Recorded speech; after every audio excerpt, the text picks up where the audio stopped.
Welcome to the Deep Dive. Today, we're diving into something that, well, pretty much fuels mornings everywhere. Coffee. Absolutely. It's amazing how vital it is for so many people. It really is. For many of us, it's more than just a drink, isn't it? It's like a ritual, a companion, maybe that silent promise of getting through the morning. Exactly. Gets you going. But have you ever really stopped to think about its incredible journey? I mean, where did this dark, comforting liquid actually come from? What's the epic history behind, the mug in your hand? Right. Those are the big questions we want to tackle today. We're taking a deep dive into the global journey of coffee, from legend to lifestyle. Yeah, that's our guide. And our mission today is really to unpack that rich history, which is often pretty surprising, and the huge global impact coffee's had. Hmm. We're aiming to pull out the most important nuggets of knowledge from that source, hopefully leaving you, the listener, well-informed and maybe genuinely surprised by coffee's past. It's really way more than just a beverage. It really is. A whole global story. Innovation, trade, culture, it's all in there. Okay, let's unpack this then. We should probably start with the legend, right? The origin story. It feels almost like a fable. Definitely. It takes us back, way back. Yeah, over 1,000 years ago, apparently. Right. Nestled in the ancient highlands of Ethiopia, legend has it that coffee was first discovered there, and it's all thanks to a goat herder, Kaldi. Kaldi and his energetic goats. Exactly. He noticed something, well, really peculiar about his goats. After they munched on these bright red berries from a certain plant, they became unusually energetic, like practically dancing energetic. Ah, you can just picture it. Totally. And these, it turns out, were coffee cherries. So Kaldi, being curious, takes these mystery berries to a local monk. He's thinking, maybe some divine insight here. Understandable. But the monk, left unimpressed, he tried boiling the berries, found the drink incredibly bitter. Yeah, not exactly a winning first impression. Not at all. So bitter, in fact, that he just chucked the leftover beans right into a roaring fire, dismissed them as completely useless. And this is where the story gets really good, isn't it? That rejection, that act of throwing them away, that actually leads to the breakthrough. He might have wanted to destroy them, but as those beans started roasting in the flames, wow, they began releasing this incredibly rich, intoxicating aroma. The smell. Exactly, a fragrance totally unlike anything they knew. And that accidental roasting, plus the amazing smell, it got people thinking, hang on, maybe we should try brewing these roasted beans. Right. So the very act of trying to get rid of them unlocked the secret. Accidental genius. Pretty much. It's amazing how discovery happens sometimes. I mean, imagine being the first person to smell proper roasting coffee. That must have been something. Definitely a game changer. So what's fascinating then is how quickly that discovery, that knowledge, started to spread and, well, transform things. From those, let's say, mythical origins in Ethiopia, coffee makes its first big jump. Across the Red Sea, arriving in Yemen on the Arabian Peninsula, this is around the 15th century. That's spot on. And it wasn't just sort of drifting over, it was quite purposeful. Muslim monks, especially, they latched onto coffee. Oh, interesting. Why them specifically? Well, they found it was this amazing tool for staying awake, staying alert during their really long late-night prayers. Oh, okay. Makes sense. Yeah, it literally became like an essential aid for their spiritual devotion, helping them keep focus through, hours of contemplation. So it had a practical religious use early on. Absolutely. And that practical use then spurred on cultivation. It became a serious thing in Yemen. Unlike the wild plants back in Ethiopia, Yemen was the first place coffee was really systematically grown, harvested on a, larger scale. Proper farming. Exactly. And this focus on cultivation and trade, it pushed one particular port city, Mocha, into the global spotlight as a coffee hub. Mocha, of course. It's incredible, isn't it, that even today the word mocha isn't just a city name. It's linked directly to a type of coffee, a coffee drink. It's proof of how central that place was to the early coffee trade. Shows you how deep those roots go. Geography, trade, the drink itself, all tied up. Totally intertwined. So from the Arabian Peninsula, coffee's influence just keeps expanding, doesn't it? It reaches Persia, Egypt, Syria, Turkey. This is moving into the 16th, 17th centuries. Right. It's steadily moving outwards. And with this spread comes something else really cool, beyond just the drink. The birth of the first coffee houses. They were called kave-khane. Ah, yes, the cave cane. Hugely important. And these weren't just, quick stops for a caffeine fix. Not at all. These places, they quickly became these really vibrant, buzzing social centers. The heart of the community, in many ways. Totally. Places where you could get coffee, sure, but also gather, share news, argue about politics, listen to music, all sorts of social and intellectual stuff. It's really where the whole social aspect of coffee culture begins, isn't it? I think so. It cemented coffee not just as a stimulant, but as something that builds community, sparks conversation. Like, ideas were brewing just as much as the coffee was. That's a great way to put it. Ideas definitely brewing. And if we, connect this to the bigger picture, coffee's arrival in Europe around the 17th century, it was definitely not a smooth landing. Oh, really? Why is that? Well, it faced some serious opposition initially. A lot of critics were suspicious, alarmed even. Remember, it's coming largely from the Ottoman Empire at this point. Okay, so there's that cultural friction, maybe. Exactly. Some people went so far as to call it the bitter invention of Satan, saw it as this dangerous foreign influence trying to creep in. Wow, Satan's brew. That's quite the label. Tells you how strong the reaction was, right? How resistant people can be to new things, even just a drink, if it feels alien to their habits. Yeah, absolutely. So how did it overcome that? Well, this is where it gets almost comical. A real turning point.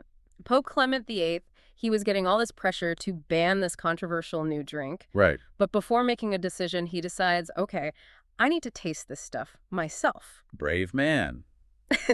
Maybe. And much to everyone's surprise, especially the critics, he absolutely loved it. No way. Yes. He famously declared, and this is quoted in our source, "This drink is so delicious that it would be a sin to let only Muslims have it." That is brilliant. Talk about a papal endorsement changing things. Instantly. It completely shifted public perception. After that, coffee just boomed all across Italy, then spreading fast through England, France, the rest of Europe. What a turnaround.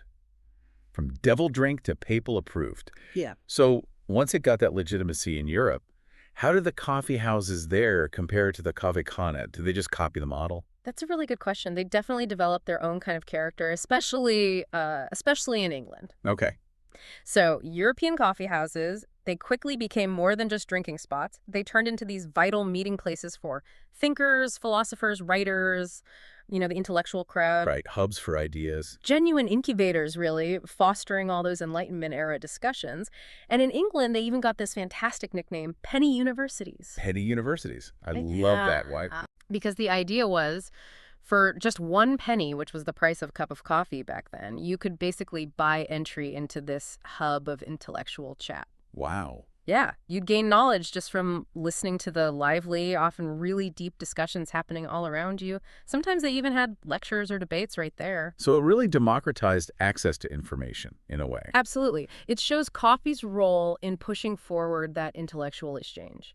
It wasn't just a drink, it was like a ticket to enlightenment, especially for the growing middle class. Yeah. It was a space where information wasn't just consumed, it was actively created and spread. That's incredible. Penny University. So were there specific, big ideas or famous people associated with these places? Oh, for sure. Thinkers like Isaac Newton, for instance, he was known to hang out in London coffee houses. These places were actually key in developing early scientific societies. Even huge companies like Lloyd's of London Insurance, that started in a coffee house. No kidding. Lloyd's. Yep. Political movements were discussed, scientific theories argued over. Early newspapers were often read aloud or passed around there. They were real centers of action. Wow. So coffee wasn't just a drink. It was literally helping shape the Enlightenment and modern business. Yeah. That's huge. It's a profound impact, definitely. So, okay. It's got this European enthusiasm now. It's established in society. The stage is set for its global voyage. Exactly. European nations are expanding, exploring, colonizing. And they're taking coffee plants with them. Precisely. Not just flags and soldiers, but coffee plants, too. These precious little plants get carried across vast oceans, finding new soil, new homes all over the world. Where do they mainly end up? Well, coffee cultivation just exploded in places like Southeast Asia, India, and really significantly, South America, especially Brazil and Colombia. Brazil and Colombia. Yeah, still giants today. Absolutely. This global spread was a massive turning point. Took it from a regional thing to a truly worldwide commodity. And among all these new coffee lands, one really stood out. Brazil. Yeah. It rose incredibly quickly to become the world's biggest coffee producer. Mm-hmm. And it still holds that title today. That's amazing staying power. And that rise of Brazil, It tells you a lot about coffee's economic muscle. It wasn't just planting crops. It led to huge plantations, new, often harsh labor systems. Right. It completely reshaped trade routes. Right. It drove their whole economy. It became the engine, really, shaped Brazil's development, its place in the global market. It just shows how one single plant carried across the world could fundamentally change the economic and social fabric of entire countries, created new industries, new dependencies. So this raises the big question then. Yeah. What does all this incredible history mean for coffee today? Bringing it right up to modern times. Yeah, where are we now? Well, it seems pretty clear coffee is way more than just a drink now. It's really evolved into this fundamental global culture, hasn't it? Yeah. A proper lifestyle for billions. It genuinely has. I mean, just think about the sheer variety. You've got your simple drip coffee maker at home, the fancy espresso drinks at the local cafe, the quick fix instant coffee, those super trendy cafes you see on every corner in every city. They are everywhere. Exactly. Coffee's just deeply woven into our daily lives now. It's a social lubricant, it's the creative juices flowing, it's a cultural touchstone, all of that rolled into one. And the scale of the industry itself. Yeah. It's huge, right? Oh, staggering. Our source points out it's worth hundreds of billions of dollars.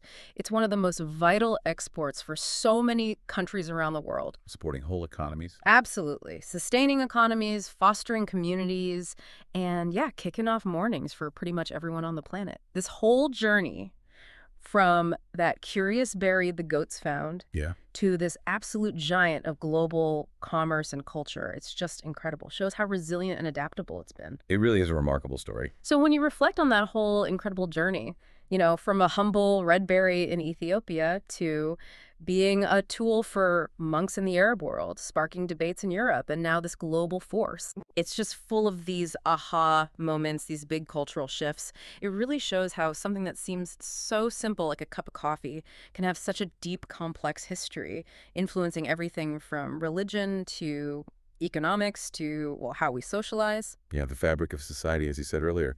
So thinking about all that, what does this mean for you, the listener, as you maybe reach for your next cup? Good question to ponder. Armed with this history, let me throw out some questions our source raises. How might knowing coffee's centuries-long journey from spiritual aid to intellectual catalyst, how might that change how you appreciate its role in global culture today? Does it change the taste almost? Maybe. Does knowing its past change how you view your next espresso or latte or Americano?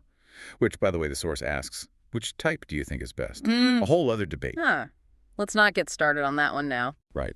But maybe more personally, as you face a new day, in the morning, can you live without coffee? Or do you really need that one cup to get started? Do you feel maybe a deeper connection to it now, knowing it spurred revolutions, helped monks pray, built economies? That's a layer, doesn't it? We hope so. We hope this deep dive maybe changes the way you view that simple daily ritual, turns it into a moment where you connect, just for a second, with this truly remarkable global history and culture. Makes you think, doesn't it?